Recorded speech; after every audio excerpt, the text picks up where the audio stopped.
Huwag na masyadong pinapahirapan yung preparasyon kasi masyado nang magulo. So, breeder ka pa lang, i-ready mo na. Kasi ang ilalabas nun, kung anong preparasyon mo sa breeder mo, yun din ang ilalabas nung mga anak nun. Mahaba yung ano nila eh. Sasakit pa lang, kailangan ready na sila. Mataas na. Kasi kahit open yan dyan, makikita mo, nagpupulbo yung mga balahibo nyo. So, yun ilalabas din nun. yun na rin yung lalabas. Oo. Napakasig. Kasi wag mo na kasi masyadong pahirapan yung sarili mo. Kasi habang naging mahirap yung ginagawa mo, lalo kang gumugulong. Kasi kung ano naisip mo eh. Lalo na siyang ano eh. Yung critical na yung sitwasyon eh. Yung last 3 years namin sa karera kasi, masyado akong parang aligaga. Sabi nga nila eh. Kung may nagsabi sa'yo ito, gamitin mong gamot. Maganda sa ganito to.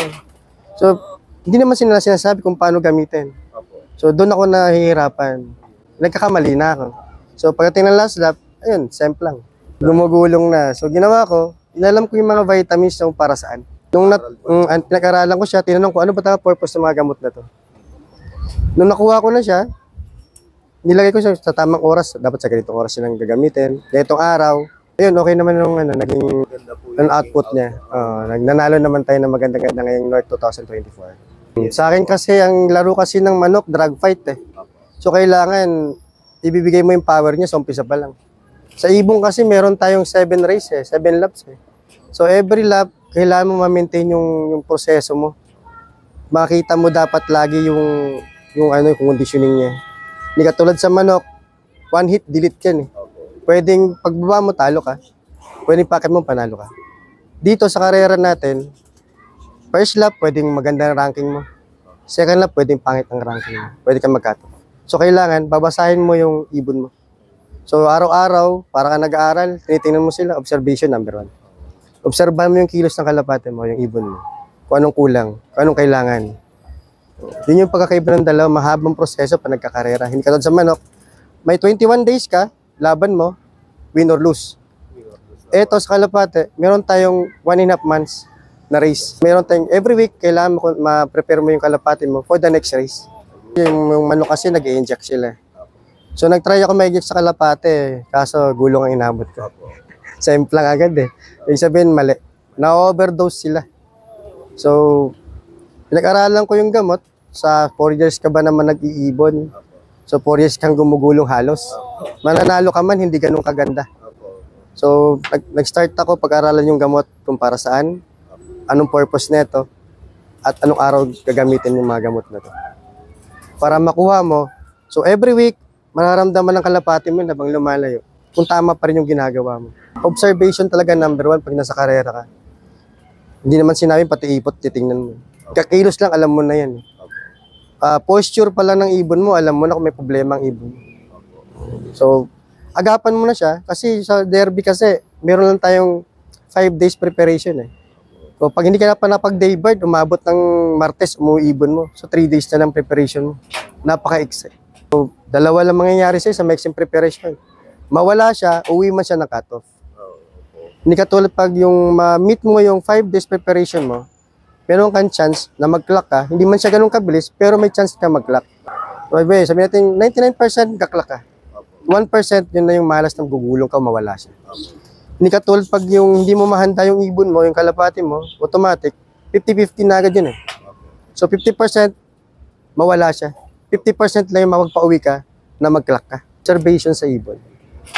Ang manok kasi napakaano lang eh. Pag nakita mong gumalaw ng mais, inilawan mo yan. Alam mo, papalo yan. Ang ibon, hindi mo nakikita kasi laro nito eh. Pag pinakawala yan, nilagay mo sa crates yan, hindi na sa'yo yan. Pwede na iba may-ari niyan. The next day. Yung expectation mo, yung lipad nila, sana okay sila, safe sila pa uwi. Pero pag alam mong ibon mo, maganda preparation mo sa 1 week na yon, sa 5 days na yon, alam mo yung chance mo na mananalo ka. Kahit na hindi mo sila nakikita, ramdam mo eh. At ramdam mo rin kung matatalo ka. Kasi ikaw mismo nagpe-prepare ng mga alaga mo eh. So, ako para sa akin kami ni Mrs. alam namin na, alam ko sa sarili ko matatalo ako ngayon. Kasi yung preparasyon ko parang sablay. Parang may nakakalimutan ako.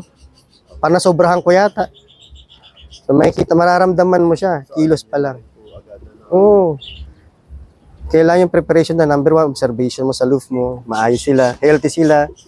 Katulad mga ganyan, nakita natin, tulong ko sila, ibig sabihin may problema, nilalamig sila. So kailangan, kahit na nakadapos siya, naka-open tayo, makita mong maayos sila.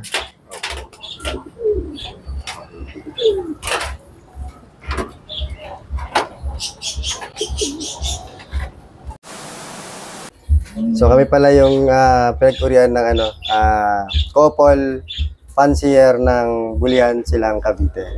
So sila yung boss. Ako po si Melissa. Melay po ang tawag sa akin ng mga player ko.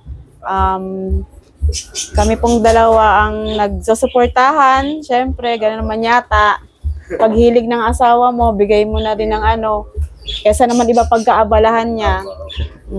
Mas okay yun sa akin kasi syempre, lagi siya nakikita, nandito lang siya sa bahay. Sa bahay lang po. Tapos ang banding namin, yun din pupunta rin lang sa mga player. Ayun po. Pag mga nag-e-invite, yun na yung pinaka-banding namin. So meron kami rito na malit na club, yung BSRPS, yung Bulian Silang Racing Pigeon Sport.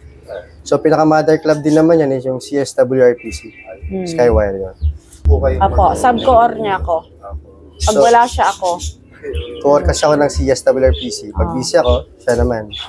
So sa Kalapate, ganun din. Pag busy ako, siya naman. Ako. Kayo naman po nagpatuka po. Pag may pasok siya, ako talaga, maghapon. Wala na akong nagagawa. Ganun pala yun.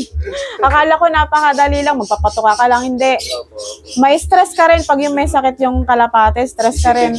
Sabi ko, ganito pala yun. Naka-stress naman din pala. Kaya pala, doon ko siya naintindihan na maghapon siya sa loob. Ayun. Diyan, kaikot-ikot sa mga kalapate niya. Kasi lalo pag nagbe-breed ako, lagi ko silang monitor eh. Kasi pag nagkasakit yung breeder mo, automatic mahawaan yung mga inakay nun. So pag nagkasakit yung inakay, automatic mahina sa labanan. Ayun. So sabi nga nila, pag may sakit yung inakay mo, automatic mahihirapan sila sa race na. Race na po.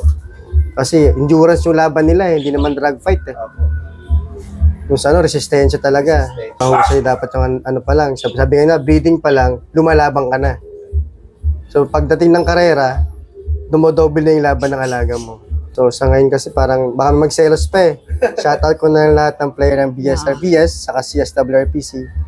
Then mga club na meron dito sa Cavite. So sabi CFL, tapos PSU, EBC, PR. Then yung mother club namin na CSWRPC. Then yung BSRPS namin naman. So shoutout din pala kay paring Jeyo na una nag-vlog din sa akin. Thank you. Kaya nakilala tayo. Pagdating naman sa line natin, open mo naman po tayo, mag-inquire naman sila. So nag-list na tayo ngayon ng mga winners natin. So bali ayan mga idol kalapatids, kung gusto nyo nga makapag-inquire kila idol ng mga ginagamit nilang linyada, ayan sila Skyhawk, ayan open sila magpasingsing at saka mga YBs dito nila idol. So PM nyo lang si Idol Gerald Mondero sa kanyang Facebook page. So bali ayan, naka-flash sa screen yung kanyang Facebook page. Ayun. So bali mga idol, maraming salamat po sa pagtanggap nyo po sa amin dito. And then hopefully makabisita po ulit tayo dito para i-revlog. At sigurado marami na naman kayong achievement na maiuwi yung mga ibon nyo pong alaga. Ayun, so ayan, kung bago pa nga lang kayo sa aming YouTube channel, ay mag-like, comment, share and subscribe ka na. Hit mo na rin yung notification bell button para lagi kayong ma-update sa mga bagong video namin ilalabas. Maraming salamat mga kalapatids. See you next video.